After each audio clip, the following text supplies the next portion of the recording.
नमस्कार, मैं कार्तिक नाइक हूं और स्वागत है आपका खबरों की खबर में। दोस्तों 1 अप्रैल 2025 से नया वित्तीय वर्ष शुरू हो रहा है। इसके साथ ही तमाम क्षेत्रों में कई नए नियम लागू होंगे। इन नियमों का असर सीधे ग्राहकों की जेब पर पड़ेगा। इन नियमों के चलते आपको कई बदलाव महसूस होंगे। ये बदलाव एटीएम से पैसे निकालने, यूपीआई ट्रांजैक्शन, बचत खाते और क्रेडिट कार्ड से जुड़े हुए हैं। बैंकों को धोखाधड़ी रोकने, तकनीकी विकास का फायदा उठाने और ग्राहकों को बेहतर सुविधा देने के लिए अपनी नीतियों में बदलाव करना होता है।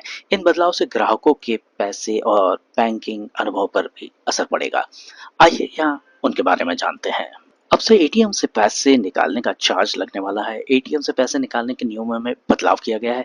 भारतीय रिजर्व बैंक के निर्देशानुसार आने वाले दिनों में बैंकों ने एटीएम से मुफ्त निकासी की सीमा को कम कर दिया है। अब ग्राहकों को दूसरे बैंकों के एटीएम से महीने में सिर्फ 3 बार ही मुफ्त में पैसे निकालने की अनुमति होगी। इसके बाद हर ट्रांजैक्शन पर 20 से 25 रुपए का शुल्क लगेगा। इसका मतलब यह है कि अगर आप महीने में 3 से ज्यादा बार दूसरे बैंक के एटीएम से पैसे निकालते हैं तो आपको हर बार शुल्क देना होगा।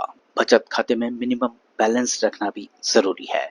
अगर आप अपने खाते में मिनिमम बैलेंस नहीं रखेंगे तो आपको जुर्माना देना होगा। कई बैंक अपने मिनिमम बैलेंस के नियमों में बदलाव कर रहे हैं। अलग अलग तरह के खातों में बैंकों और शाखाओं जैसे कि मेट्रो, शहरी, सेमी अर्बन या ग्रामीण के लिए मिनिमम बैलेंस की आवश्यकता अलग अलग होगी। इसके लिए आपको अपने बैंक से ये पता करना चाहिए कि आपके खाते के लिए मिनिमम बैलेंस कितना होगा। पॉजिटिव पे सिस्टम होगा लागू। धोखाधड़ी से बचने के लिए आरबीआई ने पॉजिटिव पे सिस्टम पीपीएस लागू किया है।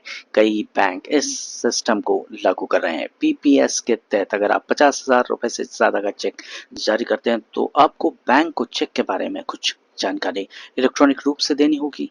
बैंक इस जानकारी को चेक के पेमेंट से पहले वेरीफाई करेगा। अगर कोई गड़बड़ी पाई जाती है तो कार्रवाई की जाएगी। इस चेक से होने वाली धोखाधड़ी को रोकने में मदद मिलेगी। इसके साथ ही वरिष्ठ नागरिकों के लिए राहत यह है कि वरिष्ठ नागरिकों को टीडीएस कटौती की सीमा को बढ़ाकर 1 लाख रुपए तक कर दिया है। पहले यह सीमा 50,000 रुपए तक थी। तो दोस्तों इस तरह के कुछ नए और भी नियम आ रहे हैं जो कि हमारे जेब पर असर डाल सकते हैं। तो ये थी आज की खबरों की खबर। देखते रहिए खबरी, क्योंकि खबरी की है हर खबर पर नजर। नमस्कार।